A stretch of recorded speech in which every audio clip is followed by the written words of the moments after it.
Welcome to OnPoint Live. I'm Michael Horn, but the stars of our show are the gentlemen here that join us each and every week. Vince Ferragamo, former quarterback for the Los Angeles Rams, fearless quarterback leading the Rams to the Super Bowl in 1979. Vince, welcome to the show. Thank you, Michael. It's good to be on the show again. And alongside Vince, the guy, a stalwart in the offensive line guy, 14-time Pro Bowler, one of the toughest tackles in the NFL history, the one and only Jackie Slater, everybody. Hi, Jackie. Hello, how are you? I don't want to say hi, Jackie, because people might think someone's going to steal things here in the studio. We don't want to be hijacked. How's it going this week? We got, what are we, week 11 now on the show? Week 11. The time has flown, hasn't it? Jackie, can you believe it's 11 weeks already? Already, man. It's the turn of the halfway mark already through the season, but things are becoming more defined, Yes, I think, as we look forward to the I never playoffs. played, in the 20 years that I played, I never played 1 year that went by this fast. Oh, God. What is with it? Everything goes. It's the holiday season already. I can't believe this is the midpoint of the season, for Right. God's sakes, Well, right? Absolutely. it seems like you have games every night. You have Thursday night game, you have a Sunday night game, you have Sunday all day, like Monday that. night football. I mean, like there's that. a lot of this is football time. If I right were now. playing today, I would not like the schedule because it's hectic to have to chop up a month like that. But, I mean, for a fan watching football, you can't get enough of it. Yeah. You're going to watch it and love every bit. Well, we were every moment. talking about, being bye weeks and all that kind of stuff. What does that mean to you guys? You were players, and I hear the announcers say, well, they got a Thursday night. They won't have to play till next Sunday. They got a couple extra days. Is that a big difference for you guys as players? Well, I tell you, we didn't have bye weeks when we played. I don't remember. We played 16 games. We had 4 preseason games, and when I first joined the team back in 1977, we had 6 preseason games. So there was really not much time off. So you had to heal from week to week. But now with the bye week and the short weeks, I mean, when you play on Thursday night football and you have a Sunday game, that's a short week, and that's less time to prepare. And when you talk about healing, Jackie, when you guys had injuries, you didn't go out on a 5-week defensive relaxing, No, there was buffet none of- thing. none of that. None you of had that. to be ready for the next week's game, right? Absolutely. In fact, I mentioned this to you guys. The Players Association, in their agreement with the league, has mandated that players, once you break training camp, can only practice in pads 10 times. That's it? 10 days in pads during a 16 weeks. Oh, 16 weeks. Now, Vince, I was around long enough to have had the bye week. And I can tell you that bye week is refreshing to a guy because you get to heal up. If you're playing. Hang on, hold on. I wanted you to explain All the right. bye week to us, Jackie. Okay. We got to take a quick break. We'll come back with more. It's On Point Live. Jackie Slater and Vince Ferragamo. We'll be back.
We are back on Point Live. I'm Michael Horn, Vince Ferragamo, Jackie Slater. Jackie, before the break, you were getting into it, and we don't want to limit you ever when you get into a dissertation, Jackie Slater. Well, We're talking about bye week, right? Yeah. You played into the seasons when they had bye weeks, right? Absolutely, and I played during the seasons with Vince when we had no bye weeks and we played all those games. And I can tell you, Vince, that the difference in the way I felt after a week off, not playing a Sunday game, it was like night and day. It really gives you an opportunity to refresh yourself. That was one of the real positives that I think the union and the league, came in agreement on. And it depends on what time of the season that occurs, too, Jack. It could come halfway in the season, come early in the season. Yes. But, yeah, that is refreshing to know that you have an extra 10 days or 12 days to prepare, but it gives you an extra week to prepare for your opponent, which is a definite advantage for that team. All right, let me ask you this, Vince. You're in the quarterback. You're in that protective pocket. You get a little more time to relax there. Jackie's right there. Don't look at me like that. Jackie's right there on the front line. I mean, is it a little more comfortable, even though sometimes they can clean your clock with a blind side or something here? Is it better or worse? What? Well, no, I just think, as I mentioned before, it's preparation that really matters. And, the quarterbacks, I mean, we all have to work. We all work at the same level. And it's just a little more physical for the front line to play. But you can see today's football is so much more geared to the emphasis is now for the great teams or the way they're running the football, that there's more emphasis on power runs, different variations of line blocking schemes up front that can get you to move the ball down the field, control the ball, and the best teams are the teams that can run the football. I agree, and I think that's one of the things that we're going to be seeing, and it's starting to show its rear its head this particular season. Yes. And it's because of the way money is being spent, the way the priorities are being set. The priority is the passing game, the quarterbacks, the wide receivers. These are the stars of the game. The pass rushers are the stars. But you of the have game. to protect those guys, Jackie. Yeah. You got to open holes from the offensive. People don't understand that. The line play is so important. It's a fundamental, sustainable project that teams have to have in place. Right. And then for pass protection, you notice the great quarterbacks. They're always thinking about protection. Where are my schemes? Where do I have the hot receivers? Where am I protected?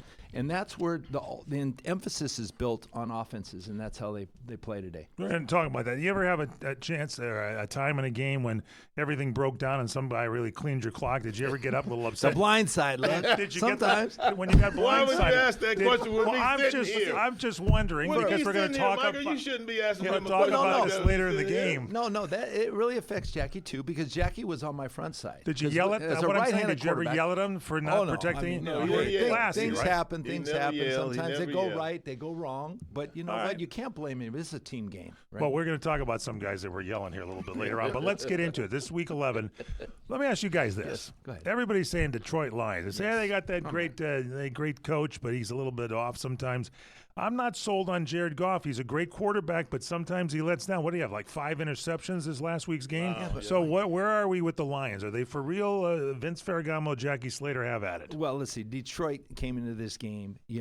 Jared Goff had thrown more touchdown passes than incompletion. So the ball was going That's in good. the end zone more. It was falling on the ground in the last 6 weeks. They don't have So that stat. you More can't- completions than incompletions. No, they That's a don't. big one. That's right. That's an amazing stat. I mean, Corey came up with that stat, but this is fantastic. But that shows you the way Jared Goff is playing the game right now, and Campbell has a lot to do with it. I mean, that physical nature in the pocket, throwing the ball, and they have everything built around the quarterback. It's a great system. I love their offensive coordination between quarterback and offensive coordinator. I like the strength that this team has, and they're playing great on defense. They got behind 23-7 in that game. They came back second half, and Coach Campbell was being interviewed at halftime, Jackie. During his interview, he came out and said, we need to turn this around. We need to get some turnovers on defense. And right when he said that, guess what happened? An Jackie? interception occurred. Interception occurred. One of the things that I think people really need to take a look at is the schedule that the Detroit Lions had in play. Now, I love Jared Goff. In fact, I wish he were still a Ram. But when you think about what they had to endure, now just think about this for a moment.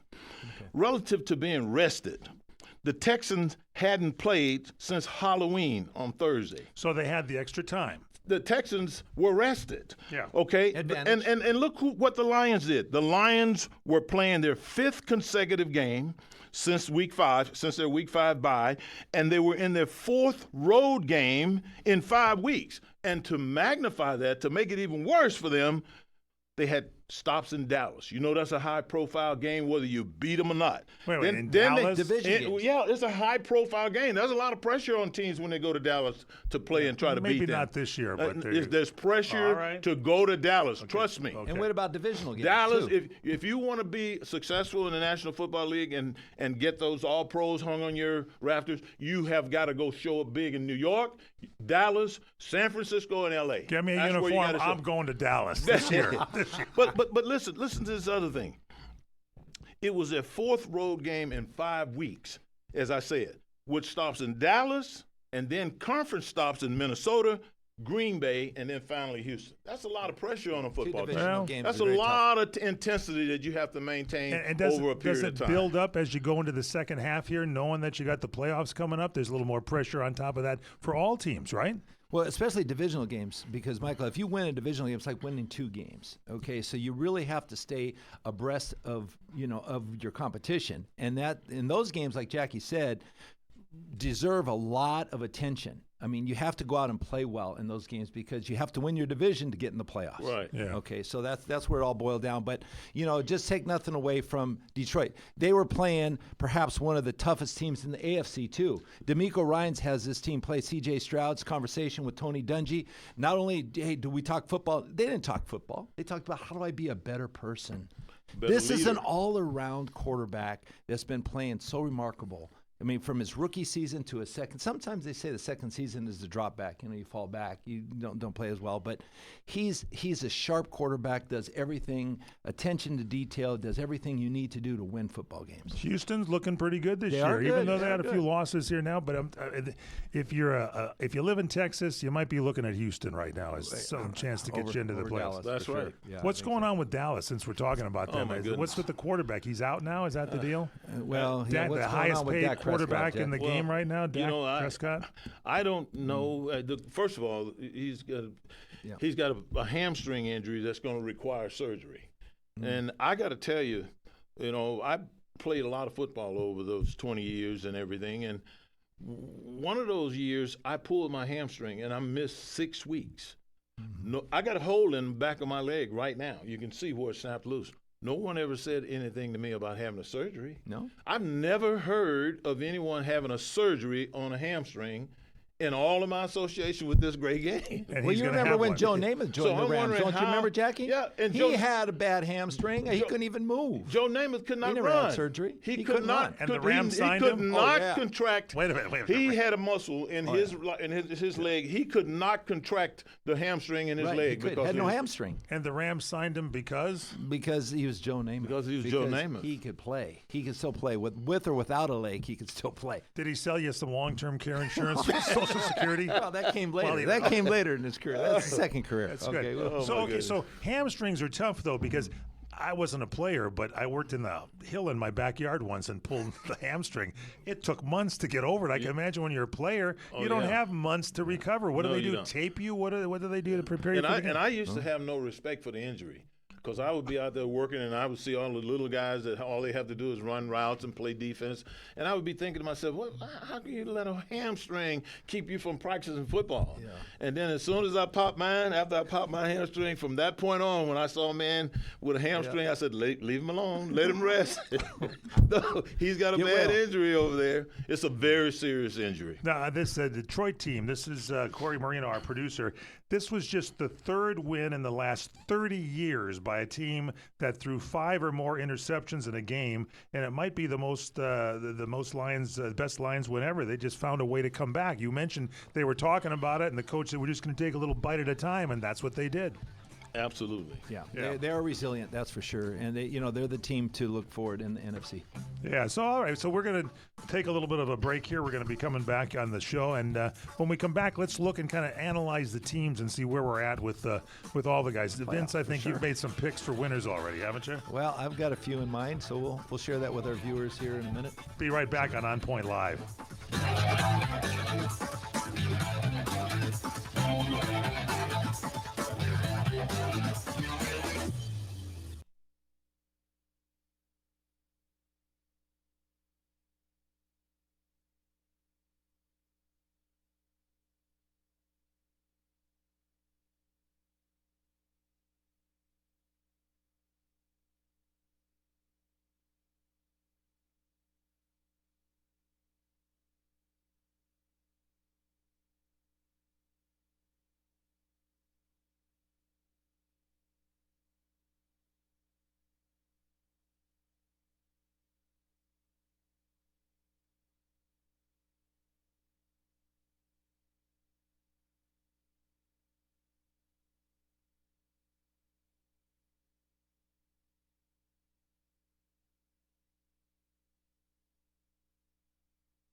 Welcome back here to OnPoint Live. I'm Michael Horn along with Vince Ferragamo and Jackie Slater. You get these guys going, they start to roll, and we're here every week at this time, so we hope you'll make it a habit. We're going to kind of recap some of the games from last week. Let's get into some of these games. You had this game, the Ravens, the Bengals. Did that game ever end? Did it end up 35? God, 35-34? Well, the first time they played, it was a high-scoring game, affair too, decided by 1 point. And, you know, this Bengal team with Joey Burrow has been just so great on offense. They're gelling. They're just right there, you know, coming from the Super Bowl a few years ago. But this game, to me, Jackie, could have been one of the best games that I think I've seen in the last decade, if it wasn't for lack of officiating. So you want to in the last of the game. You want to put? I have a problem with the official calls. You better be glad you're not an NFL coach. You will get fined talking about the officials. That's fine. I'm going to talk about it now because I'm not a coach. Vince. Give us what's your problem. All right. So the officials now are controlling the outcomes of these games. I don't like and that. I don't like that there's a lack of integrity in the officials now. And this game was decided on a 2-point play. The Bengals came back. It was a great game. Joey Burrow had 426 yards passing. Lamar Jackson had 290 yards, both 4 touchdowns, no interceptions on either team. It was a great game. And you hate to see it being decided by a lack of a call by an official for a face mask or an illegal hit in the end zone. And these are very open. I mean, they're very obvious, these plays that were called, and they weren't called. And that would have put the ball back on the 1-yard line. Let the team go and see if they can score from the 1-yard line. I mean, you know, they had no call. The game was over. And you go, what happened? Okay, Vince, you got your piece out. I can tell when Jackie, and you listeners can tell, when he's got something to say, he takes he takes that pen and he starts pounding on this, and you know that he wants to come in. So, Jackie, the microphone is yours. You know, I'm listening to Vince, and sure, all of that has some relevancy in the outcome of a game. But I look at things that are perhaps a little bit more important than a call like that. In my opinion, you have to factor in how good this Baltimore Ravens offense really is. They've got the top rusher in the National Football League, Derrick Henry, pushing on 1,000 yards at this point. They got him. Then they have their quarterback has 500 yards rushing.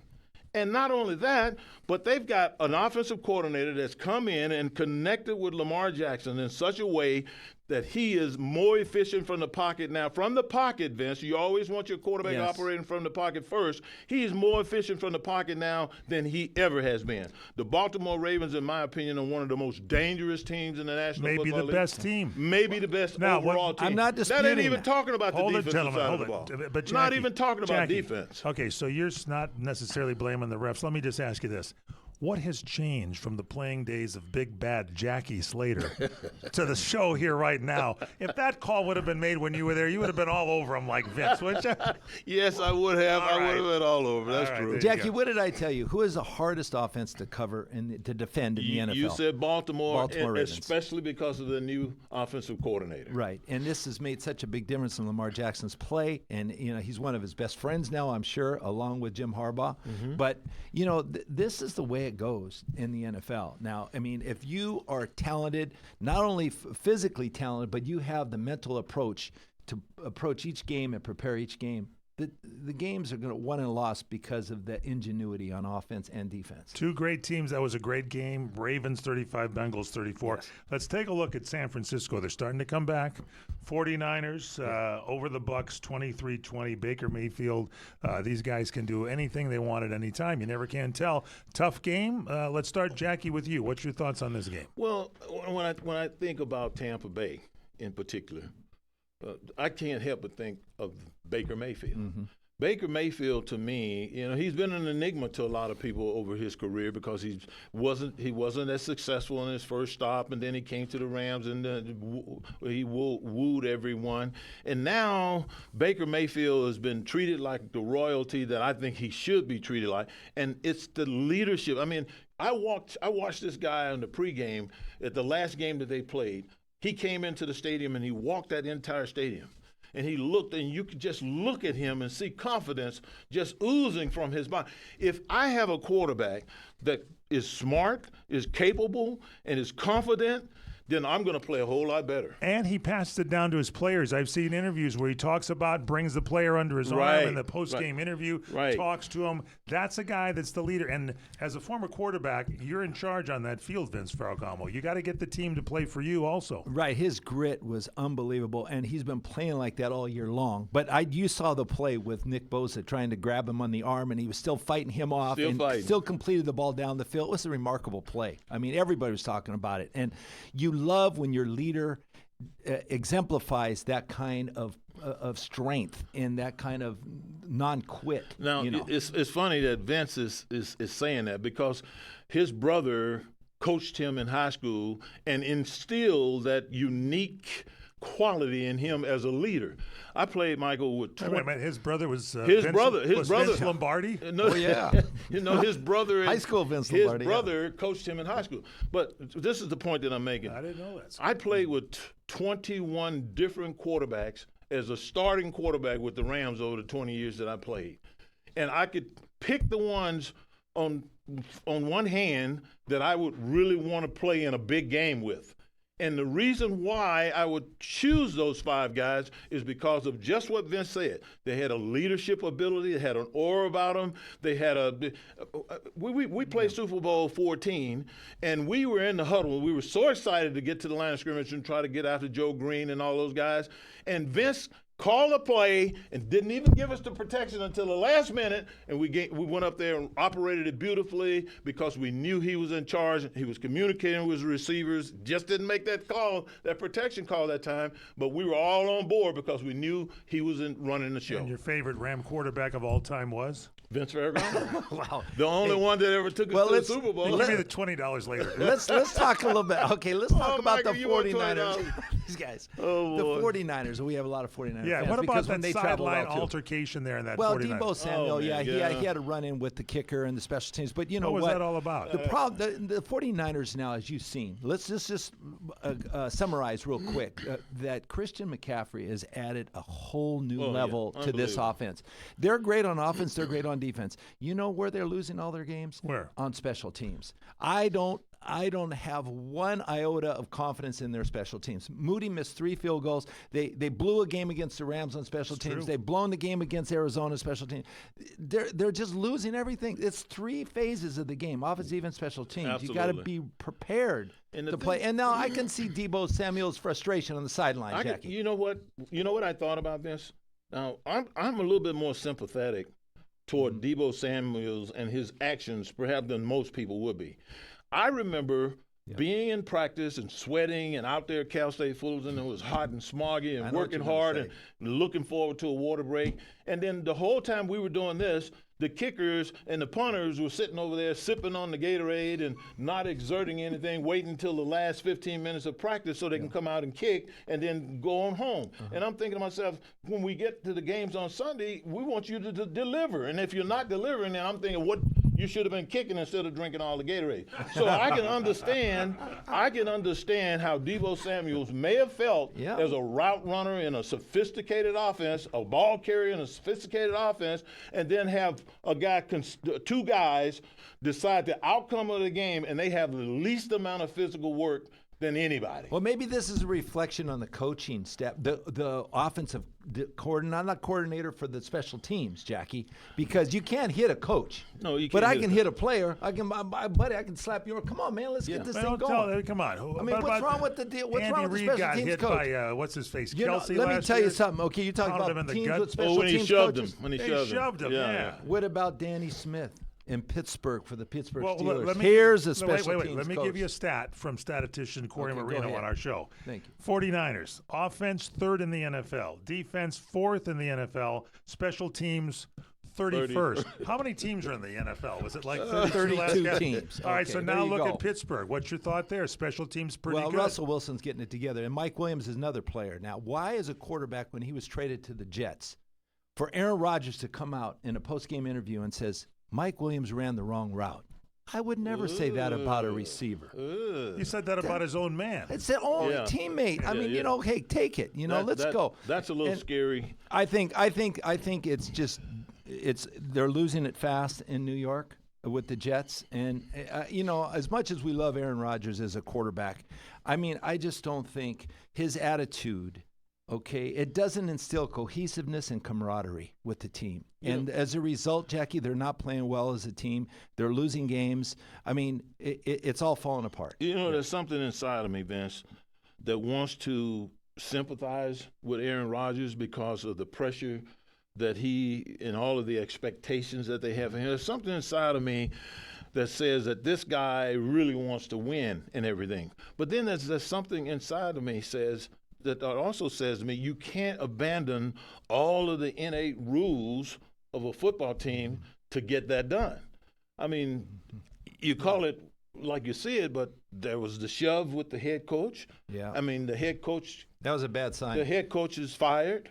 And now you got a receiver running the wrong route, and then he is traded. Yeah. And he was only with the team a week. I mean, come on. I mean, why don't they be smart like Pittsburgh did? Have him run a go route or a hitch. And what was the winning touchdown pass by Russell Wilson? It was a go route. Okay, yeah. He beat him on the go route. And he hadn't been there 2 weeks. Right. So you think Aaron Rodgers? They're centering him too much. That's a lot of pressure. Right. And Vince can talk about the pressure on the quarterback more than I can. I know there's pressure on me, but it took me a lot of years before I would admit that position was more valuable than mine. So there's a lot of pressure on the quarterback, and I can understand that. But you would think that Aaron, at this point in time, would be able to put a lot of control. I understand he bought some peanuts after the game. The guy didn't give him the correct change, and that peanut vendor has been fired. Oh, my goodness. Are you serious? Aaron Rodgers. No, of course I'm not. In the world? Of course I'm not, Jackie. All right, we're going to take a quick break. When we come back, more with Jackie Slater, Vince Ferragamo. It's On Point Live. We'll be right back.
Welcome back to On Point Live.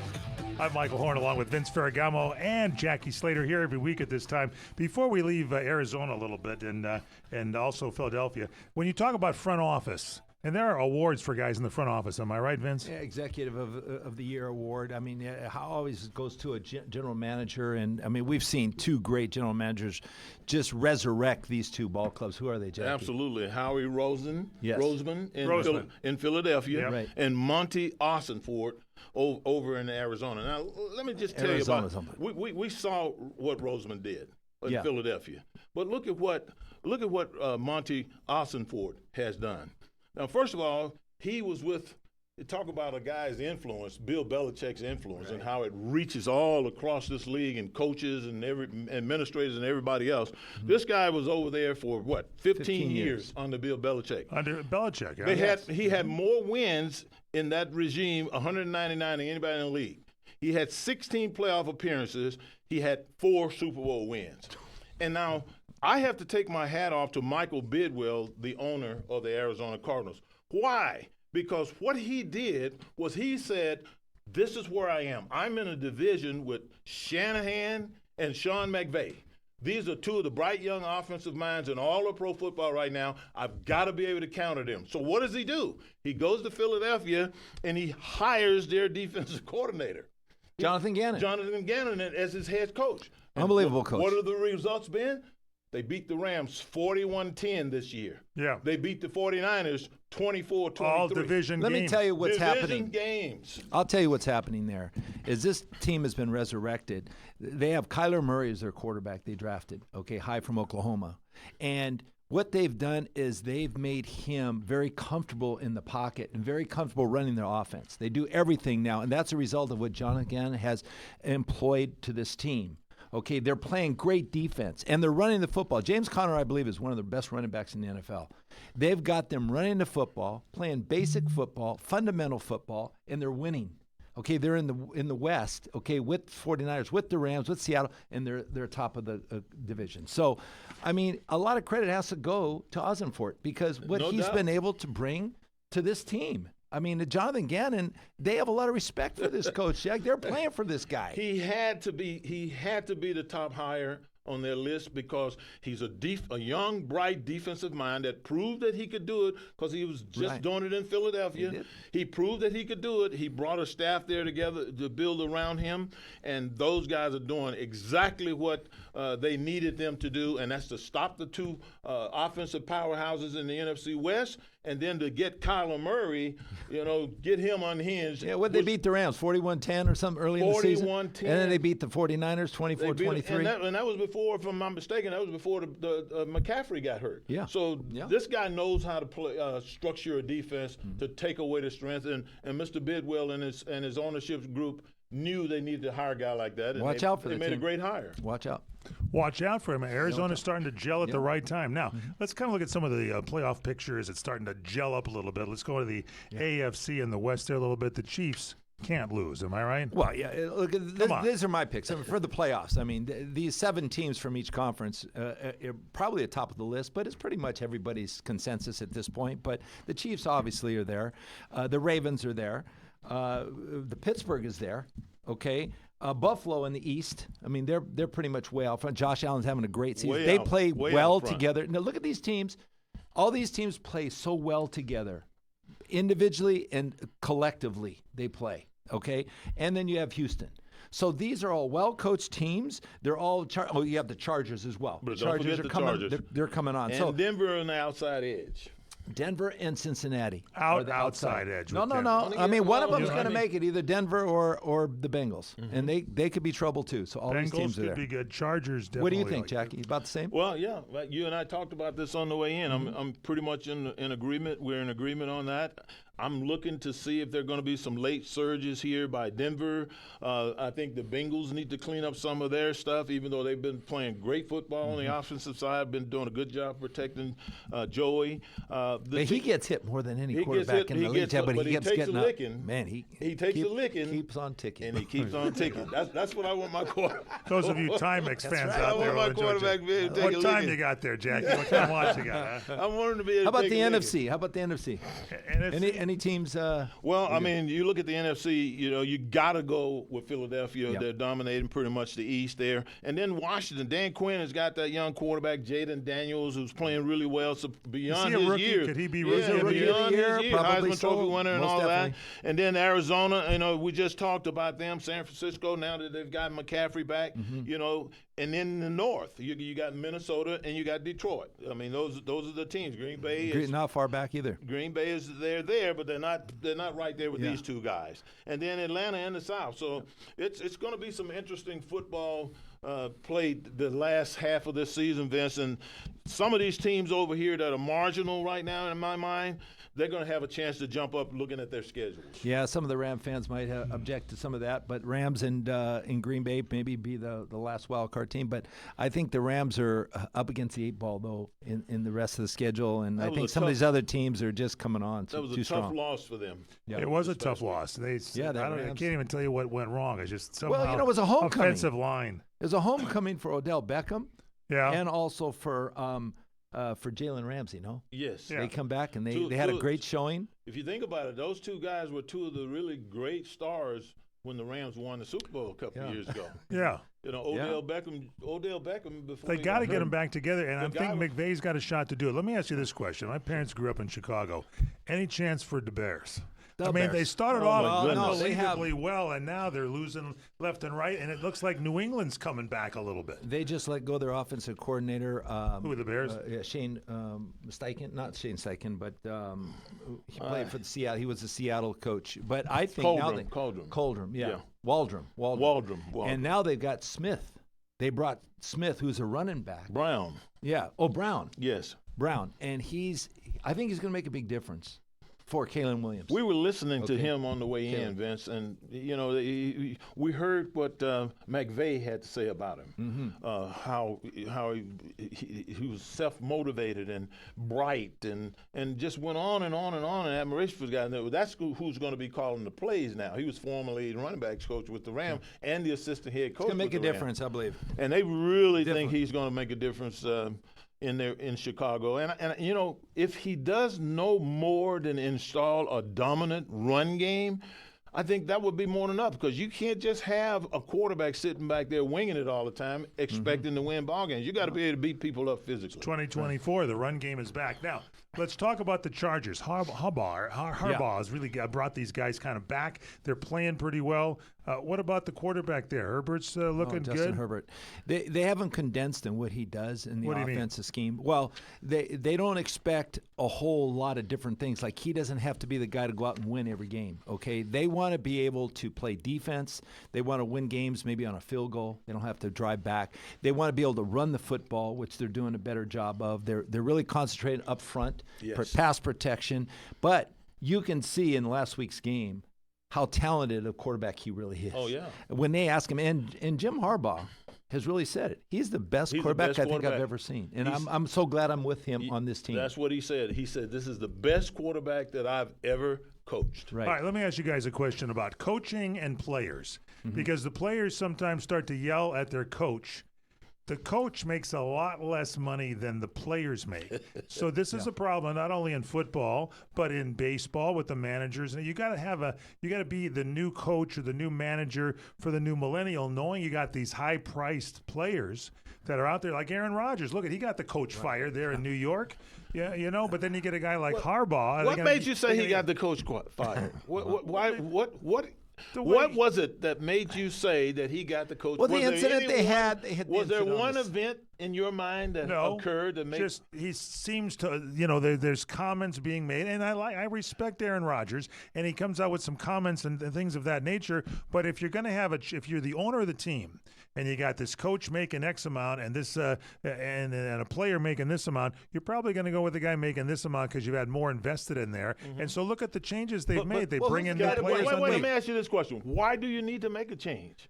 You don't. Why I do you don't. need to make a change? Yeah. I don't think you should be changing unless you coaches. see that there's a problem between the coach and the player. There you go. And that could have easily have been manifested That we don't know about. As Vince pointed out to me, when Aaron shoved the coach, when he shoved There you go. Salah.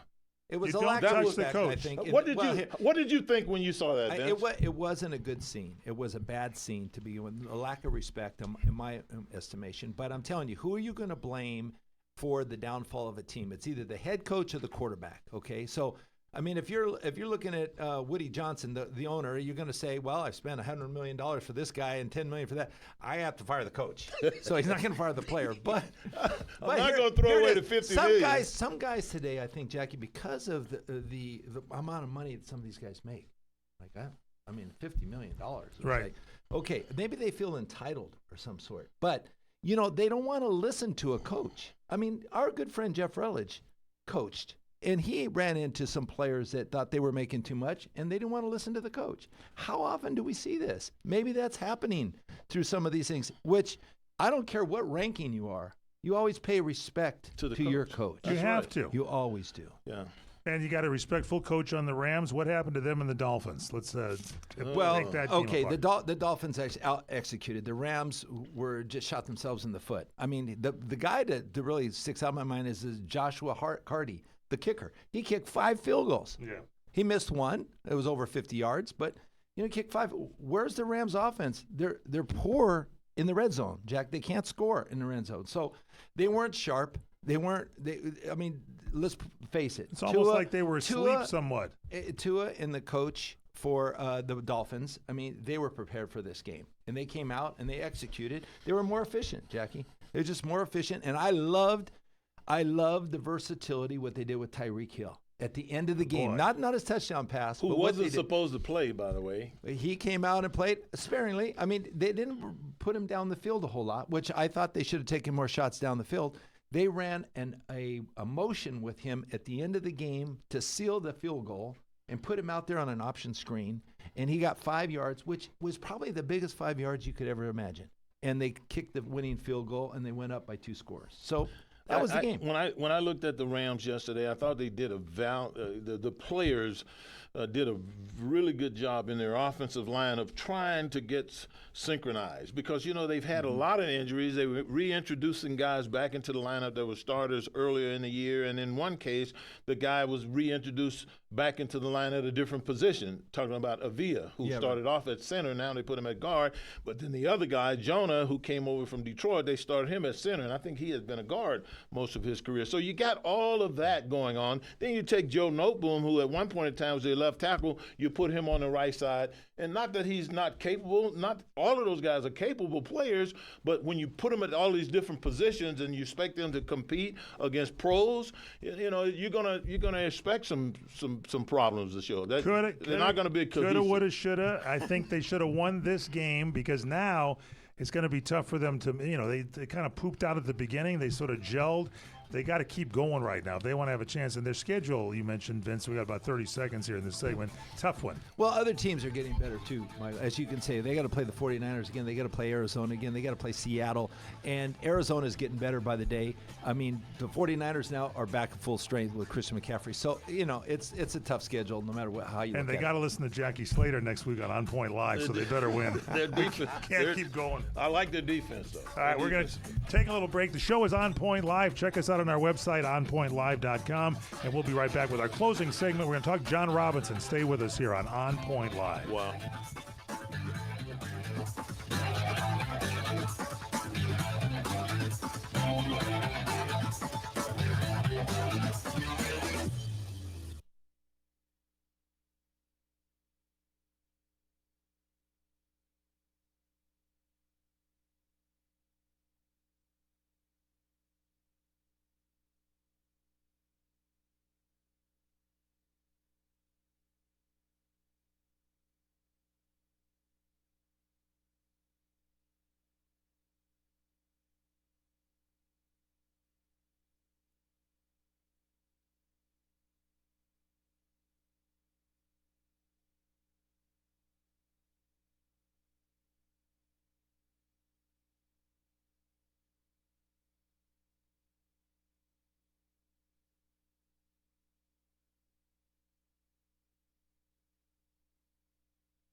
We're back on Point Live. I'm Michael Horn, Vince Ferragamo, Jackie Slater.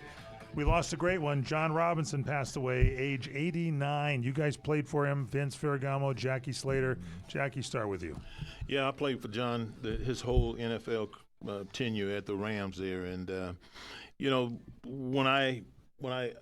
played for him for 9 years, and I was inducted into the Pro Football Hall of Fame in my first year of eligibility, and there were two people that I considered to have represent me or present me, and John Robinson was the guy.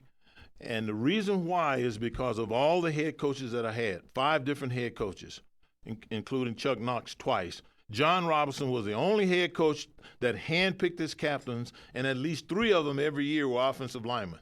And he preached to his teams that so goes this offensive line, so goes our football team. So he important my position, and I had so much respect for him for that. And he came to the Rams 1983 when he took over for Ray Malavasi, after our run for the Super Bowl, and he really kept our team at the top level of competition. And he drafted Eric Dickerson. He was a firm believer in running the football. He drafted him first, second pick in the 1983 draft, and Eric ran for over 2,100 yards. A lot of it had to do because of John Robinson's background and his love for running the football. Throwing the football, it was exciting as well, because when you can run the football that well, everything opens up in the passing game. But you know what I loved about John Robinson is he was a class guy, Jackie. And yes, he was. He always represented himself with class, with dignity, and he always let the players, he would coach you hard, and then he would just rely on you to get the job done when it came on Sunday. Two stints at USC, came to the Rams in '83 under his leadership. Rams, a playoff contender. 6 playoff games you guys were in, huh? 2 NFC championships games. So, and you mentioned Eric Dickerson. He was brought in that running game and introduced that. What you didn't mention about Eric is that Eric Dickerson has the rookie rushing record that's been in place since his rookie year, and the following year he had the single season rushing record that's been in place all of this time. And that was real John Robinson. Yeah, and then think about the guys he coached at SC. Charles White, Marcus Allen. I mean, just great years. The guy knew how to put together. We got to wrap it, guys. Next week we'll be here. We want you to go to our website, onpointlive.net. Onpointlive.net. Check out our podcast there and so much more. See you next week.